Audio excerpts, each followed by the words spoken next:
Hello everyone, and welcome to ARKS Armoire, a series about the backgrounds of some of the more interesting weapons in the PSO2 universe.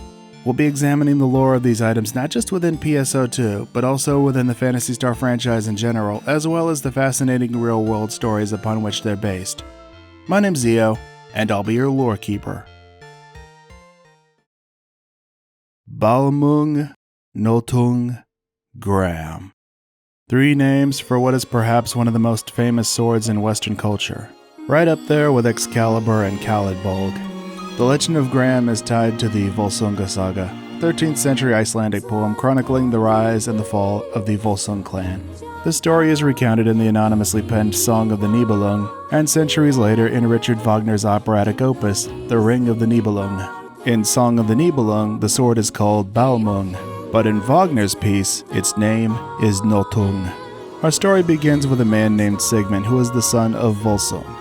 One day at the wedding feast for his sister Signy, a mysterious one-eyed vagrant carrying a beautiful sword comes on the scene. The old man takes the sword and thrusts it into a tree in the middle of the hall. He then makes the proclamation, "The man who pulls this sword from the trunk shall receive it from me as a gift, and shall wield no finer sword." There's more to this old man than meets the eye. The one-eyed vagrant getup was a favorite disguise of the Norse god Odin.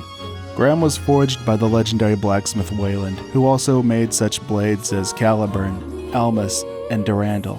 Graham was Odin's weapon of choice for many years, so you could say that his proclamation at the tree had some merit behind it. Odin leaves, and every man at the feast tries their hand at pulling the sword out. The only one who manages to remove the blade is Sigmund.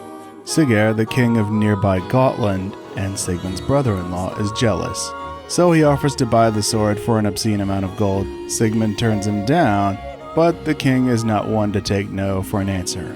Sometime later, Sigurd invites Sigmund and the rest of the family to visit Gotland, but of course this was a trap.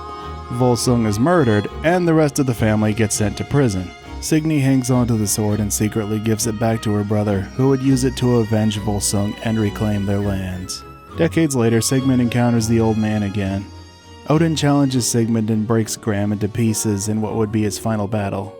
In his dying breaths, Sigmund bequeaths the broken sword to his unborn son, Sigurd, who modern Germans know as their ancestor hero, Siegfried. Sigurd's mother would remarry a king, and Sigurd would become the foster son of the king's blacksmith, Regin. Regin's father Hreidmar had come into possession of a ring called the Andvaranot that allowed the user to produce an unlimited amount of gold. The ring was cursed by its creator Andvari after it was stolen by Loki along with his treasure. The first recipient of this ring was none other than Hreidmar.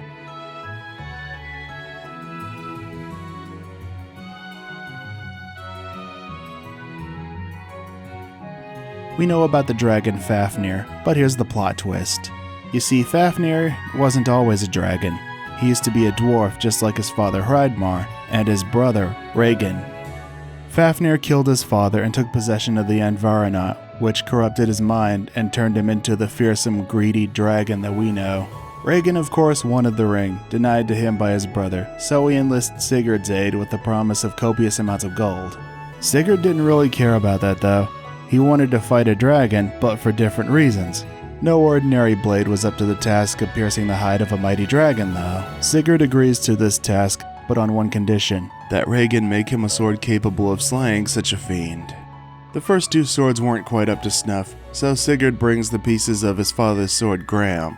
Regin, despite his extensive skill in metallurgy, was unable to do anything, so a frustrated Sigurd takes over and despite his lack of experience, actually makes some progress. Once he was finished, Sigurd tested the blade against the anvil just like the last 2, but this time it was the anvil that broke. With this newly reforged Graham, Sigurd slew the dragon and ate his heart. Sigurd, having tasted Fafnir's blood during the cooking process, gained the knowledge of the speech of birds. The birds tip him off to Regin's plan to double-cross him. In a preemptive strike, Sigurd decapitates his foster father. Although I would have liked to play portions of Wagner's opera for you, unfortunately those trigger YouTube's Content ID system. Whenever that happens, the record companies take all the ad revenue that might have gone to you. In PSO2, we see both Graham and Balmung, but they're both very different in terms of background and appearance. Graham was the avatar arm of Hitsugi's friend Kohri Washinomiya. It was born out of Kohri's jealousy and desire to destroy anything and everything in her way. The sword's dark and twisted appearance is likely a reflection of this. Balmung, on the other hand, is a wand and a more accurate depiction of the weapon appearance-wise. In the Old Norse tales, it's always depicted as a gleaming gold and white sword, much like what you see here. The sword has been referenced in countless RPGs throughout the years under all three names.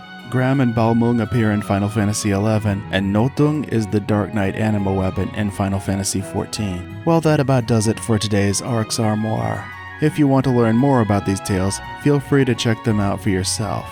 If you enjoyed this, you know the routine. And of course, share this with your big sword-loving edgelord friends. After all, sharing is caring, right? As always, thank you so much for watching. And remember, to thine own self be true. Until next time, farewell.